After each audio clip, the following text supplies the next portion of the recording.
नमस्कार दोस्तों आज 509 यूनिट 9 का जो प्रश्न बच गए थे उसे पूरा करेंगे। प्रश्न है सीसीई के उद्देश्यों का वर्णन करें। और दूसरा प्रश्न ये भी साथ में हम लोग देखेंगे, सीसीई के अंतर्गत विद्यार्थी आकलन के क्षेत्र का वर्णन करें। दोनों हम लोग देखते हैं। सीसीए के मुख्य उद्देश्य, सीसी क्या है इसके पहले हम लोग चर्चा कर चुके हैं। सतत एवं व्यापक मूल्यांकन उसको चर्चा कर चुके हैं। यहाँ पर हम लोग उद्देश्य को देखेंगे।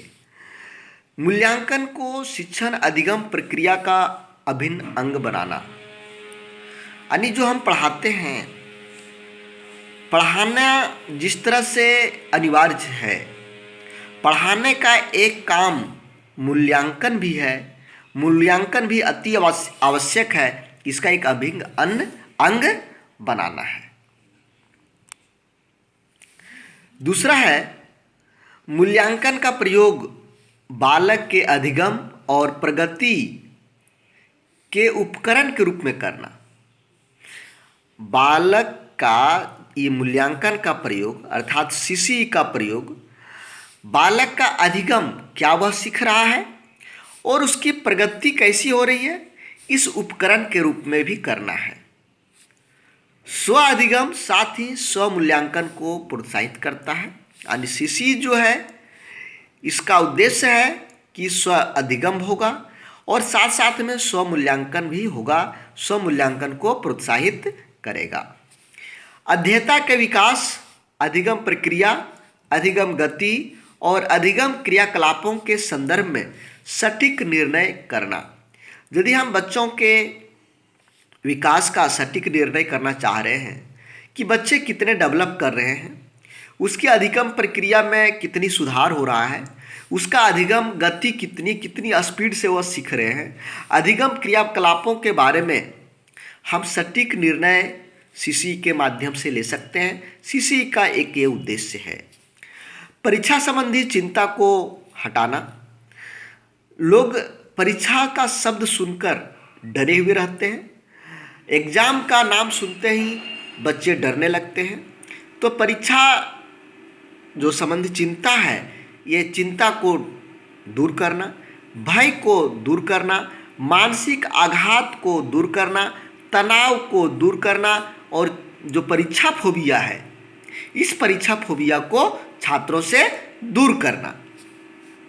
विद्यालय आधारित मूल्यांकन को अस्थायी बनाना और बाह्य परीक्षाओं को हतोत्साहित करना।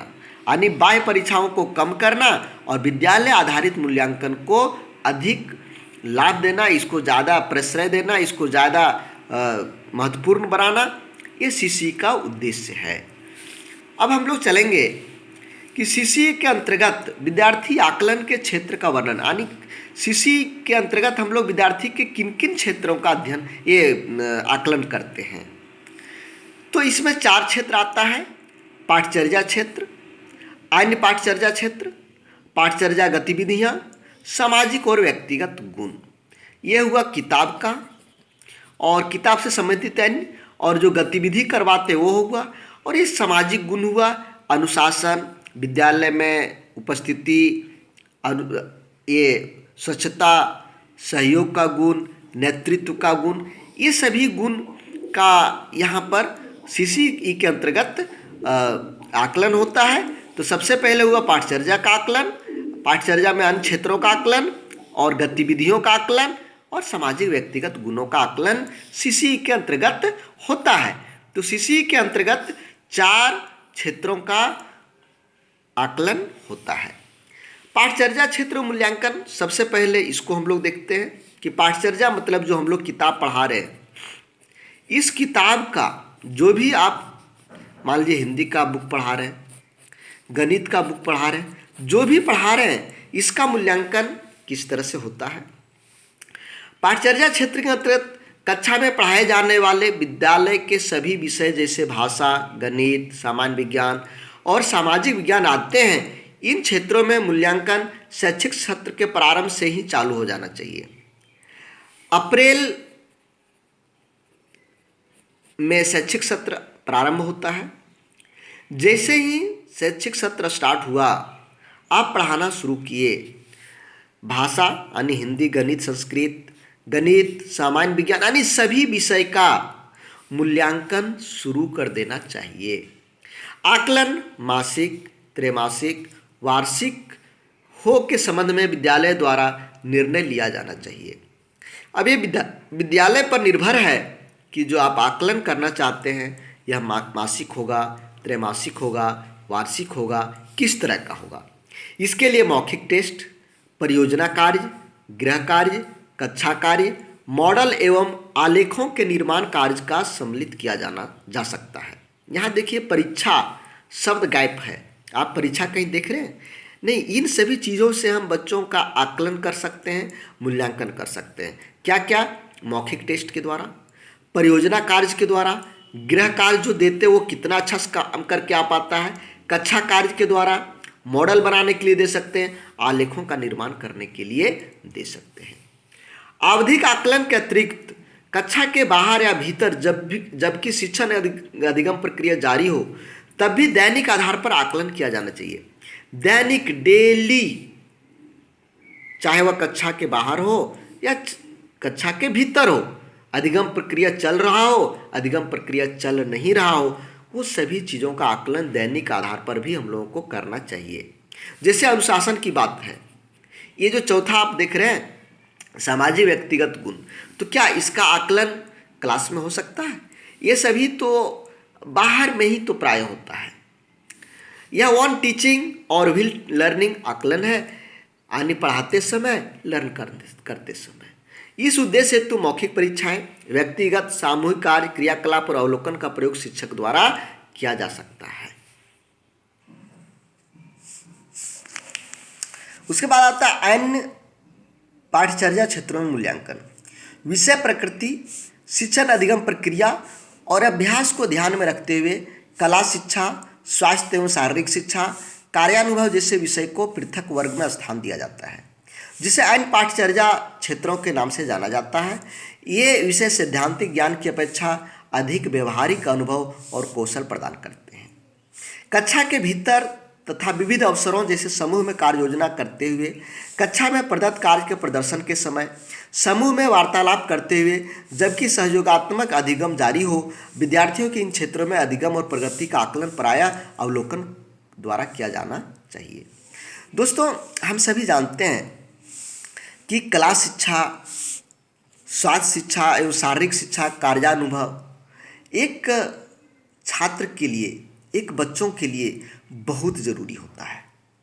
इससे बच्चों में संज्ञानात्मक विकास होता है, सृजनशीलता का विकास होता है, कार्य अनुभव होता है, अनुभव करके सीखते हैं, कौशल का निर्माण होता है। तो ये जो व्यवहारिक अनुभव होता है, इस व्यवहारिक अनुभव के कारण इन सभी चीज़ों का भी एक अलग महत्व है और हमारा शिक्षण अधिगम प्रक्रिया का एक हिस्सा है। इसका भी आकलन होना चाहिए। तो इसका आकलन करने के लिए अन्य पाठ्यचर्या क्षेत्र में मूल्यांकन के अलग वर्ग में रखा गया है। इसे हम कक्षा के भीतर या कक्षा के बाहर भी हम कर सकते हैं। विविध अवसर जैसे जो समूह में योजना कार्य करते हो, कक्षा में प्रदत्त कार्य का प्रदर्शन कर रहा हो, जो भी प्रोजेक्ट कार्य दिया गया है, होमवर्क दिया गया है, गृह कार्य दिया गया है, आपका कक्षा कार्य दिया गया है, इसका जब प्रदर्शन कर रहा हो, समूह में वार्तालाप कर रहा हो, जबकि वह सहयोगात्मक अधिगम है, अनेक दूसरे को सहयोग कर रहा है, फिर भी हम बच्चों का आकलन अवलोकन के आधार पर करेंगे। किस आधार पर? अवलोकन के आधार पर करेंगे। तो अवलोकन अन्य पाठ्यचर्या क्षेत्रों में अवलोकन के आधार पर हम आकलन करते हैं। अंत में आता है सामाजिक व्यक्तिगत गुणों का विकास। बहुत सारा सामाजिक गुण है, जैसे स्वच्छता, समयबद्धता, सहयोग, आदर, उत्तरदायित्व, नेतृत्व, भावनात्मक स्थिरता, ईमानदारी, सराहना आदि गुण होना चाहिए बच्चों में। ये सामाजिक गुण बच्चों को एक अच्छे नागरिक बनाने में सहयोग करता है। अच्छी आदत, ये सभी चीज़ें क्या है? बच्चों का सामाजिक व्यक्तिगत गुण है। इन गुणों का पोषण और विकास शिक्षकों, घरेलू वातावरण तथा विद्यालय वातावरण के प्रभाव से होता है। जिस तरह से घर का वातावरण रहेगा, यहाँ विद्यालय होगा। विद्यालय के शिक्षकों का वातावरण रहेगा, व्यवहार रहेगा, जैसा वो करेंगे, घरेलू वातावरण जैसा रहेगा, विद्यालय वातावरण जैसा रहेगा, इसका प्रभाव इन गुणों पर पड़ता है। इन गुणों को विद्यालय में मान्यता देनी चाहिए, सराहना करना चाहिए और आकलन भी जरूरी है। और इसका आकलन अवलोकन के द्वारा करना चाहिए। किसके द्वारा? अवलोकन के द्वारा करना चाहिए। तो दोस्तों, ये वीडियो आपको अच्छा लगा हो तो लाइक करें, मेरा चैनल पर आप नए हो तो सब्सक्राइब कर लें, क्योंकि यहाँ पर आपको 508, 509, 510 साथ ही सीटेट की तैयारी आपका यहाँ पर करवाया जा रहा है। यदि आप सीटेट की तैयारी कर रहे होंगे तो 9 बजे रात को 9 बजे से 9:30 के बीच में वीडियो अपलोड होता है। आप निश्चित रूप से देखें, आपकी बेहतरी तैयारी होगा। धन्यवाद दोस्तों, जय हिंद।